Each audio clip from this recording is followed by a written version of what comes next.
The post-All-Star Game sprint is here. What are the goals for the Utah Jazz after losing 4 in a row? And what about individual goals for Lauri, Keyonte, Walker, and Taylor? It's next on Locked on Jazz. Bum bum bum bum bum bum bum bum bum. You are Locked on Jazz, your daily podcast on the Utah Jazz. Part of the Locked On Podcast Network, your team every day.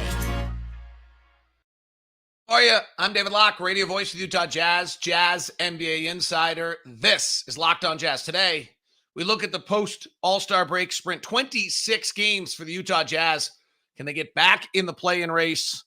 What can they do to straighten out the way they were playing before the break, having lost 4 in a row? We'll look at team goals. We'll look individually at Lauri, Keyonte, Walker, and Taylor. And then we'll, if we have time, which I don't think we will, but we'll try to look at some other league trends and things of that nature. As I mentioned, I'm David Locke, radio voice of the Utah Jazz, Jazz NBA insider. And this is Locked on Jazz. It's your daily podcast on the Utah Jazz, giving you insight, expertise, geeky numbers, and hopefully making it way better to be a Jazz fan each and every day. Thank you so much for making Locked on Jazz your first listen of the day.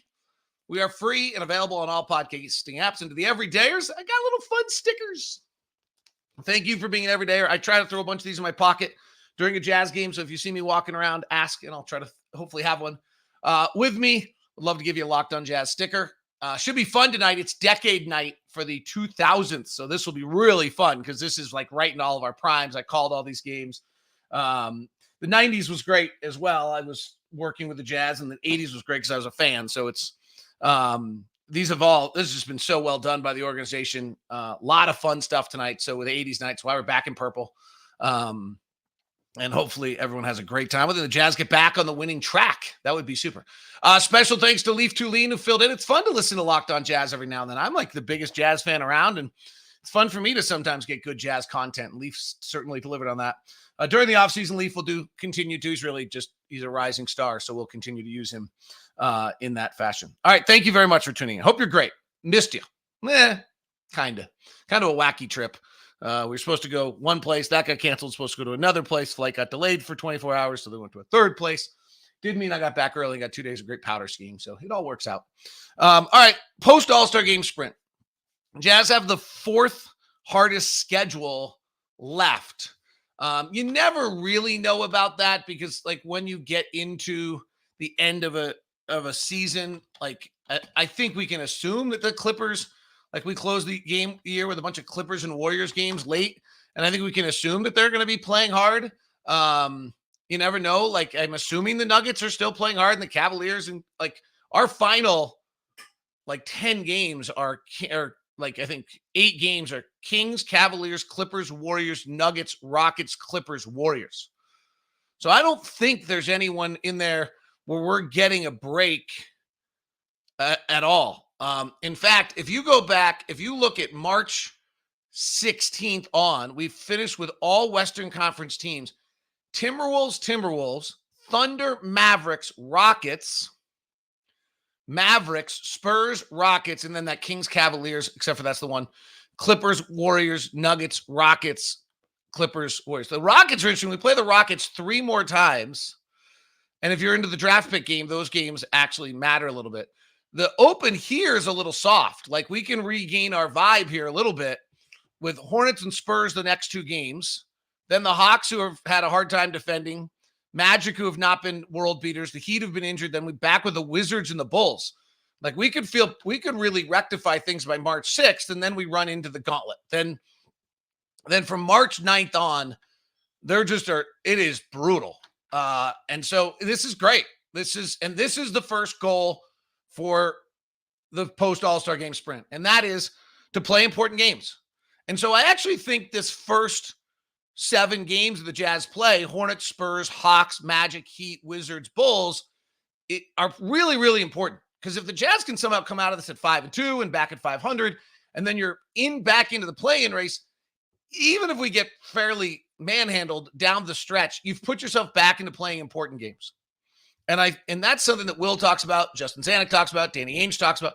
Playing important games is really important for the development of the franchise and who you are. The second one, that if we don't play the first 7 games well, let's say we go 2-5 and just the gaps that have to be filled that have been created by Simone and Kelly, we just were much more fragile than we realized, and that those gaps are so significant that we're actually really having a hard time. And let's say we go 2-5, and it's clear where we're heading. We're heading to getting a draft pick, and then the question is, can you avoid becoming numb to losing? And that's another Will Hardy phrase. But I think that's super vital. So those are the 2 most important goals. And they're a little esoteric, but play important games. And then as the games become unimportant, if they do, let's make sure that we don't get numb to losing. So the biggest thing is, can we fill these gaps?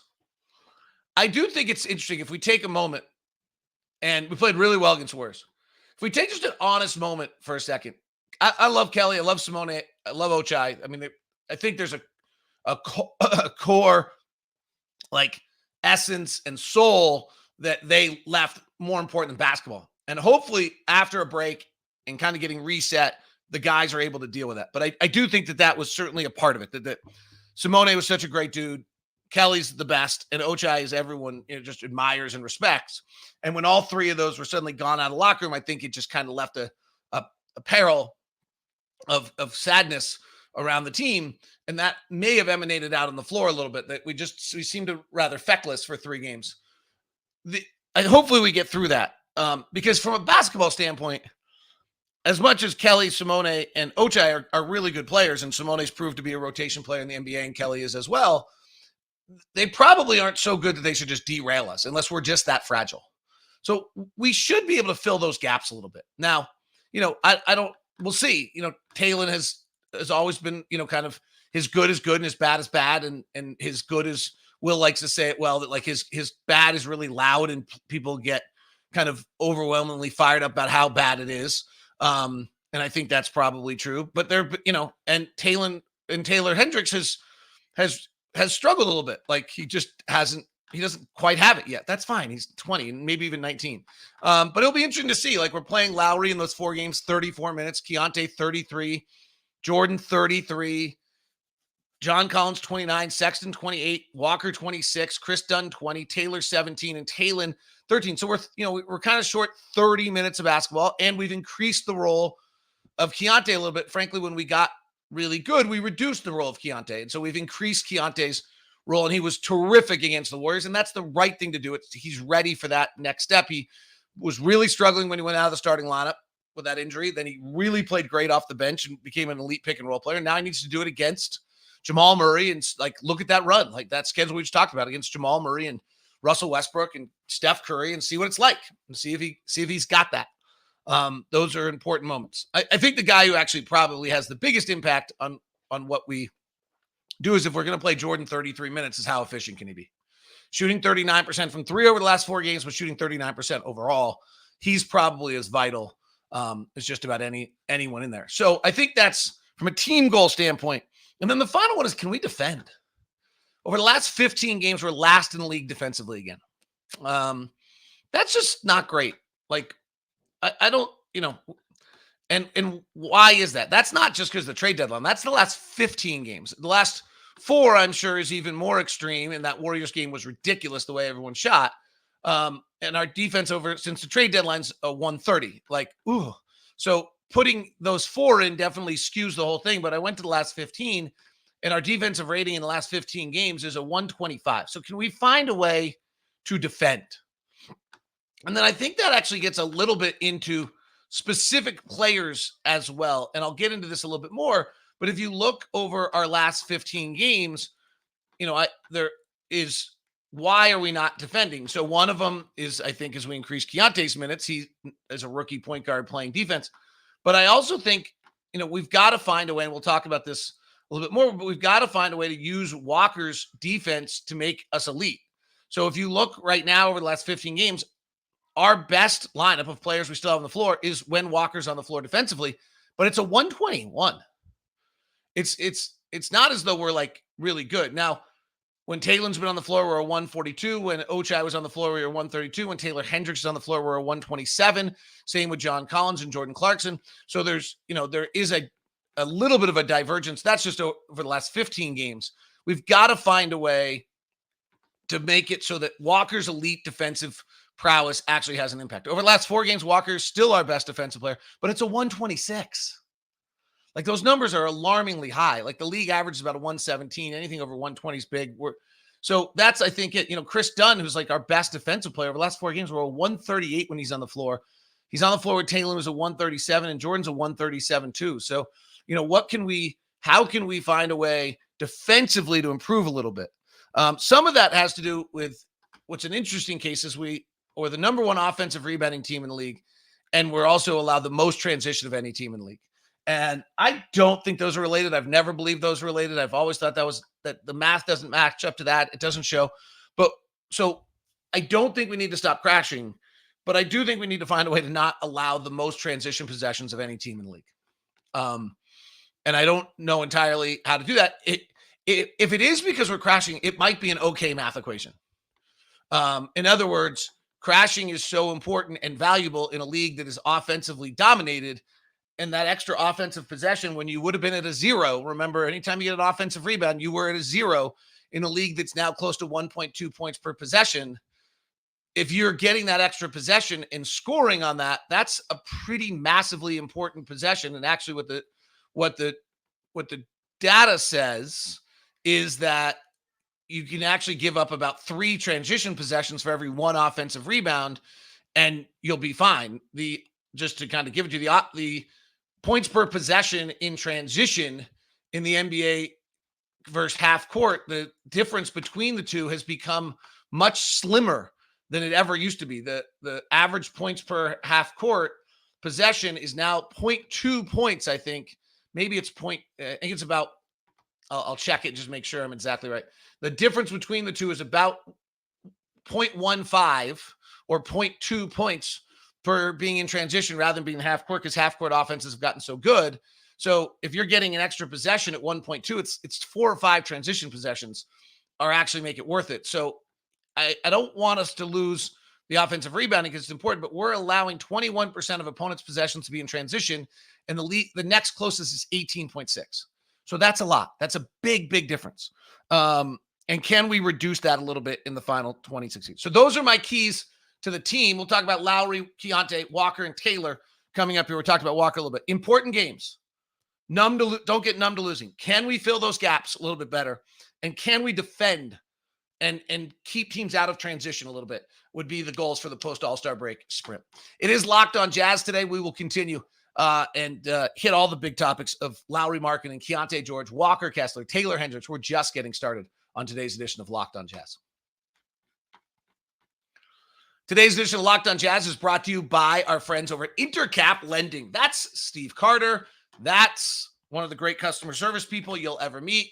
The lending world is getting a little friendlier by the day. You still got to be smart about it. And Steve Carter is the guy over at Intercap to help you out about it. He's doing fabulous work. So let's make sure that we get you there. Let me share with you some of the things we hear from people. We literally heard about Steve on Locked on Jazz show, called the main number for Intercap Lending, and luckily got connected right to him. We were blown away with how quickly our refinance came through. Steve was attentive, honest, and so sharp. We never felt stressed. It almost seemed too easy. How is he so good at what he does? I don't know, Quentin and Jennifer. I agree. We will give his number and name to anyone and everyone who needs an agent. Reese says, Steve made the purchase of my house so easy and stress-free. I was kept in the loop, and Steve was available whenever there was a question or concern. I would use Steve again in the future and recommend Steve to my friends. I used Steve again recently with another home, and once again, Steve made the process easy and stress. Steve is professional, really cares. Steve Carter over at Intercap Lending. I'm telling you, you don't need to call the general number. You can just email me at dlock09@gmail.com, and I will get you hooked up with Steve right away.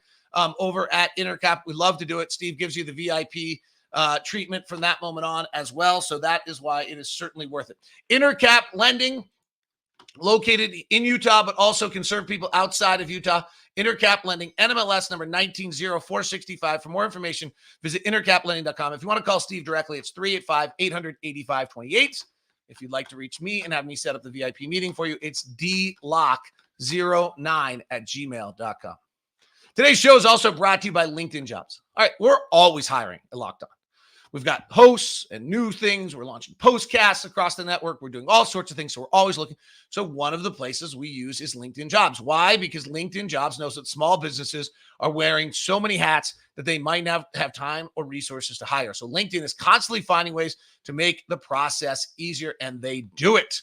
They even just launched a feature that helps you write job descriptions, making the process even easier and quicker. 2.5 million small businesses use LinkedIn for hiring. You should too. So post your job for free at linkedin.com/lockedonnba. That's linkedin.com/lockedonnba to post your job for free. Terms and conditions apply. Hiring is easy when you have that many quality candidates. So easy that 86% of small businesses get a qualified candidate within 24 hours. It's not just another job board. It's a vast network of more than 1 billion professionals. Go to linkedin.com/lockedonnba to post your job for free. That's linkedin.com/lockedonnba. Thanks so much for making Locked On Jazz your first listen of the day. We are free and available on all podcasting apps as well as YouTube. And Locked On Sports Today is the first ever national 24/7 channel on YouTube. Go check it out. Search Locked On Sports Today, and you get a run from one of our programs to the next. It's a really cool channel. It's not everyone screaming and yelling at you. It's great in-depth insight into what's going on the biggest stories of the day. So please check it out. And by the way, it's now available on Amazon Fire TV as well. Here's a little channel update for you. No, I thought I might get a little update on what's going to be on each channel, but did not have that. All right. Sounds good. Sometimes I get a little secret peek of what's going to be on our TV channels each day. All right. Let's talk about Lauri. He's great. He's just great. And the next step of his is the most difficult step that there is for a player to take. I mean, he is right now a top 20 player in the NBA, borderline all-star, didn't make it, but borderline. And he now has to see how does he get himself to that next level. And he's terrific. Like his half court, he is so good in the half court. He's in the 93rd percentile of all half court with his shooting, with his ability to get the shot off. The next step is his isolation game. And he's actually been okay. We've just done it very, very rarely. He literally has, I think, about 40 isolation chances, all about 4% of his game. So can the Jazz start to get him the ball at the nail? Can they, which is the little spot in the middle of the fifth round, at the elbow, and let him start to figure things out? He had a really good game against Oklahoma City there. Against the Warriors, he couldn't get in that position. He couldn't get free. He's shooting 7 of 24 on ISO shots from the top so far this year. That's 29%. Okay, can that get better? He does get fouled 20% of the time. So can you continue to get to the free throw line on those? Can he learn how to just own the power position of the space? The first thing on this is when you first catch, can you dominate the position and own the space? The Warriors got into him and he lost that. Against the Thunder, he actually had smaller guys on him. He was able to clear that with a jab step and a foot and footwork and be able to be in the power position to be in control of that kind of dynamic between he and his defender. And then he's able to get the shot up over the top. So this is really an important thing with Lauri. I would suspect, and this is some things where maybe we're doing things rather than trying to win. I mean, frankly, like I would suspect that two times a quarter, maybe we're going to suddenly put ISO play for Lauri at the nail and let him have 8 or 9 of these a game. And we'll see how many of them materialize into plays, but that's true. I mean, he's done like 1 a game for most of the year, probably less. And so you're suddenly, maybe it's 1 a quarter. Maybe I'm exaggerating how much you can really disrupt the entire team to do that. But how can you do that with Lauri and have him develop that skill? I think that's key. I still believe that Lauri is our backup center when we eventually get to the point where Walker's able to start and impact the game. And then second unit is Lauri spread out, hopefully over time with Taylor, long, fast, spread out team. And so I would like to see Lauri play some defensive center. I don't know that we'll get that just because John Collins and Walker Kessler are both there. And so I just don't think you'll see many minutes of that. But when they happen, I think they're important, and also to see how good we are offensively in those. But the big thing for Lauri is just those ISO possessions. And also I think the thing that's most admirable about him and where his leadership has just been incredible this year is just how he stays with games. And so I don't want to just talk about it. I mean, he's just so good and done so many things well and is so elite. I don't want to just talk about the things that, like where he needs to get better, but he does. I mean, off the bounce dribble jumpers are 34% this year. I think, those are the little areas where he needs to find a way to get a little bit better than he has been. But I do think one of the things leadership wise has been great is how he just is such unflappable and stays in a game and might not be having a very good game for probably 3 quarters. And then in the fourth can still put it together. I think he had a scoreless third the other day and 16 in the fourth. Those things cannot be underestimated. And the more he does that, I think the more he shows that he is one of the real leaders on this team and can lead them. All right. Keyonte is an interesting one. He's up to 33 minutes a night. And so the biggest thing for me on Keyonte, there's 2 things. I will admit, like the shooting, I don't want to be stats driven on a rookie, but in the final 26 games of the year, I do think it's really important the ball goes in the basket. He's shooting 39% and 35% from 3, which is good because he's moved out of, there's a danger zone when you're under 40 and under 33. The amount of players that have done that go on to have good NBA careers are not many. It's kind of Jason Kidd, Chauncey Billups, and that's it. And so to see him go to 39, 35, I think is a really good sign. 35 is his 3-point shooting. That I think is a great sign. So I would say, I think the ball going in matters. Like, I don't want to underestimate. I don't want to like have us look at his box score every night because there's going to be nights where I'd rather have him take 13 shots and only make 2 of them than take 4 shots. And I've admired the fact that he's done that. But his, 7 games in February, he's at 47% from the field, 45% from 3. He had a monster game the other day. His true shooting percentage in November was 48%. In December was 55. In January was 57. And now is 61. That's a pretty great trend for Keyonte. I don't think he can leave it at 60, but this is pretty great. The other thing is that his usage is not dropped to do that. His offensive rating has gone way up while he's doing that. These are really encouraging signs from Keyonte. So I do think like ball going in, like, let's just have the ball going. Like, I hate to like it sounds so stupid, but that I think matters. I think the other one is he's going to play 30 minutes a night. And so can he play 30 intense, hard minutes a night? That to me will be really, really interesting to watch him do. He played so hard and so focused and with such intensity against the Warriors and Steph. And in that game, we saw something out of Keyonte. I had not seen him play at that level before.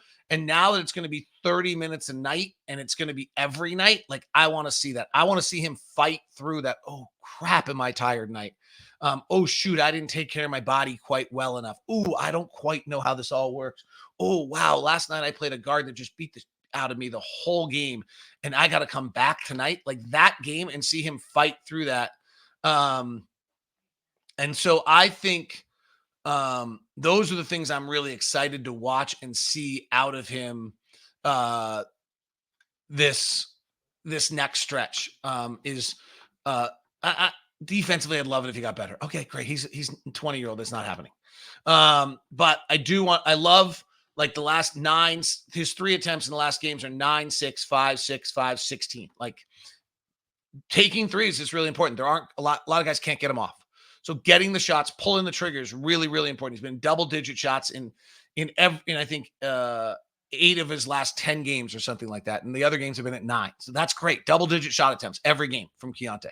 30-plus minutes every game from Keyonte. And then intensity level, and the ball goes in a little bit. Like, he's the progression, though, that we just talked about with that splits of month-by-month true shooting percentage. Wow. That's pretty awesome and exciting to see out of Keyonte here, is when you go from your true shooting percentage in November, 48, December, 55, January, 57, February, 61. Pretty incredible. And percentage of possessions used going to the free throw line. He's going to the line and went 55 times in 16 games. Let's see if he can keep that up. He's down a little bit. He's only taken 7 free throws in the last 7 games. So let's not become such a 3-point hawk that we stop going to the line and using your body as well as this. Been great at that. All right. Walker Kessler, Taylor Hendricks are our next conversation pieces as we continue here on Locked On Jazz. Locked On Jazz today is brought to you in part by our friends over at FanDuel. FanDuel, number one America sportsbook in America. All sorts of great things for you. And new customers, you get $150 in bonus bets with any winning $5 bet. That's $150 if your bet wins. Quick bets, live same-game parlays, in-game betting. I was talking to Lee Sterling of Locked On Bets of Locked On, and he was talking about how the young generation loves their in-game betting. You can certainly do that at FanDuel.com/locked on. Shoot your shot. FanDuel, the official sportsbook partner of the NBA. Let's take a look at the sportsbook lines for tonight, by the way, and see with 13 NBA games on the docket. The Jazz playing the Hornets, who've won 3 in a row, and the Jazz are a 10-point favorite tonight over the Charlotte Hornets, who are -11. Headlining games tonight, Warriors are 5.5-point favorite against the Lakers. That should be a really good one. Thunder and the Clippers, massive game. Thunder are 1.5-point favorites against the Clippers tonight. I'm interested to watch Pelicans, Rockets. Pelicans look like they might have really clicked in before the break. They're a 7-point favorite, and the Mavericks and the Suns match up. So some really, really good games. Cleveland, Orlando, fun night in the NBA tonight. Get involved with it at FanDuel.com/locked on. Thanks so much for making Locked On Jazz your first listen of the day. We are free and available on all podcasting apps. Few things for you. It's Decade Night tonight with the Jazz, so that should be a lot of fun. That means at Jazz Plus, you'll have the multicast or altcast broadcast. Also at Jazz Plus, there's all sorts of fun things. Shoot Your Shot with Will Hardy has a new edition with Boris Diaw. It really cannot get any better than that, so make sure you do that. And also Holly Rose got the Front Row podcast. Ryan Smith, Will Hardy, go search around. You can go find it. All right. 2 things for Walker Kessler in the next 26 games. One, we got to figure out how to use him offensively. We've got to find out how to keep Walker Kessler on the floor offensively. Part of that's Walker stronger around the basket, finishing at a better rate, some of those kind of things. The other thing, to Walker's credit, is Walker has hit 5 straight free throws. He's hit 8 of his last 9 free throws. He's hit 10 of his last 11 free throws. He's hit 13 of his last 15 free throws. I think that's going to change who he is. I thought for a little while he looked reluctant to have the ball in his hands because he was going to get fouled. And if he can keep this up, that'll be awesome. He's such a great, there's not hidden here. He's had 3 blocks or more in 8 of his last 9 games. He's such a great rim defender. He's, other than Rudy, he's the second best rim defender in the NBA, I believe, for the season. So there's 2 things. One is, how do we parlay Walker on the floor to being a good defensive team? We have not figured that out yet. We know Walker's good. We haven't figured out how to play good defense with Walker on the floor necessarily. It's better than anybody else, but it's still not good. So that's 1. 2 is, how do we get it so that Walker can get 30-plus minutes a night? Because offensively, we don't struggle when he's on the floor. And that's equally important. Like, if you look at our offensive rating over the last 4 games, we're best when Chris Dunn's on the floor, ironically enough, and Taylor and Horton-Tucker, and then it's Jordan and then Keyonte, and Walker's right in the middle of the pack at 113. So it's not bad. If you look at for the last 15 games that we looked at where we're 5-10, and we're not, some of that's the recent stretch, but we weren't perfect before then. Walker's, again, right in the middle of the pack, but actually probably of guys, he's actually the lowest. I take it back. He's not in the middle of the pack. He's in the middle of the pack of guys. He's a 114.1.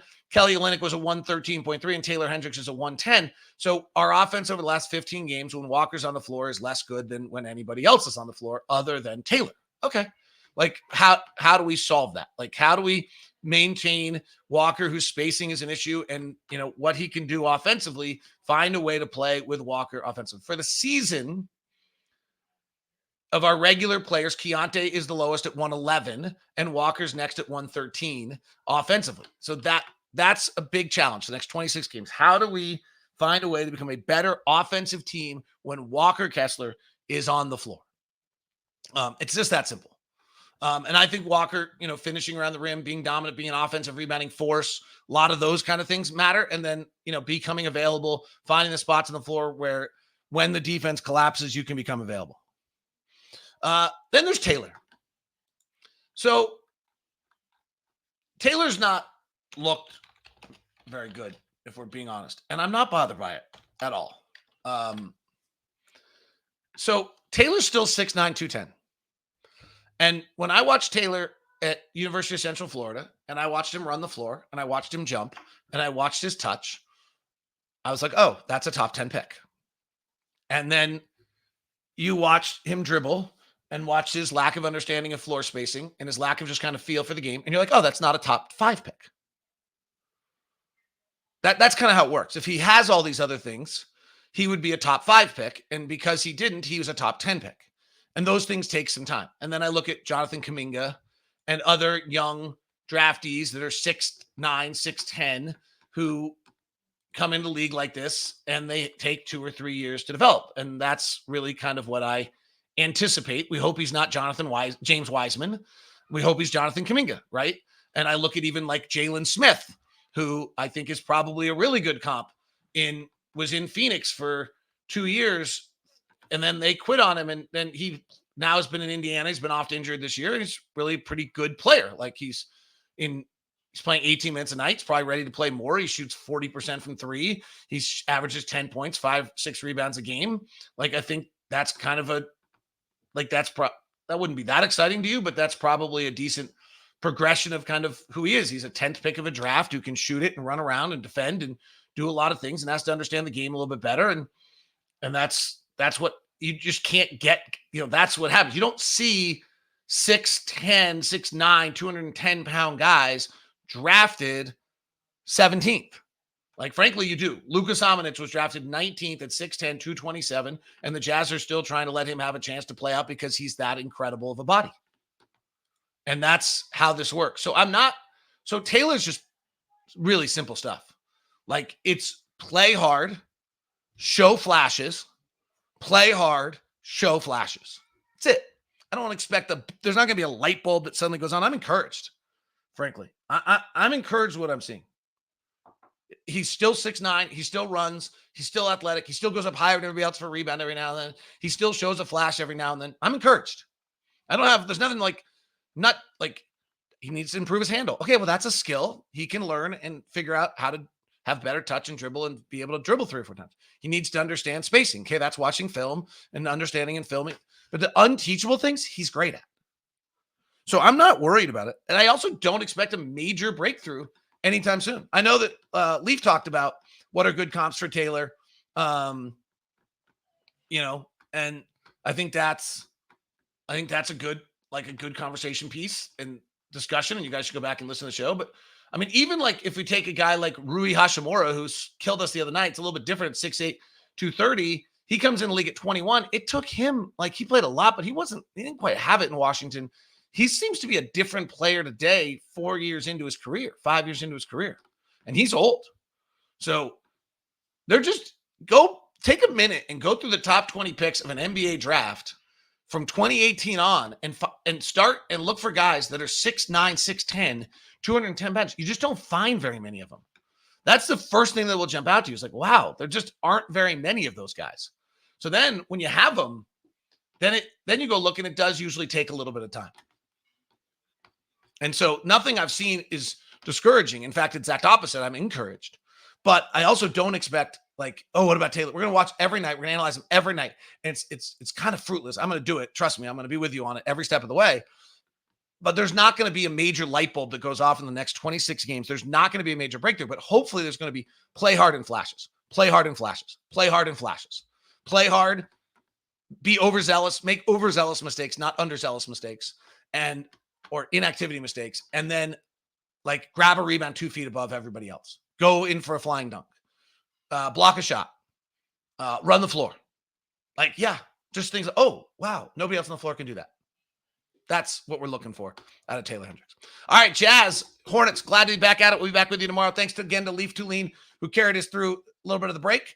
This is Locked on Jazz, your daily podcast on the Utah Jazz. And now we send you the first ever 24/7 national sports channel, Locked on Sports Today. Have a great one. See you.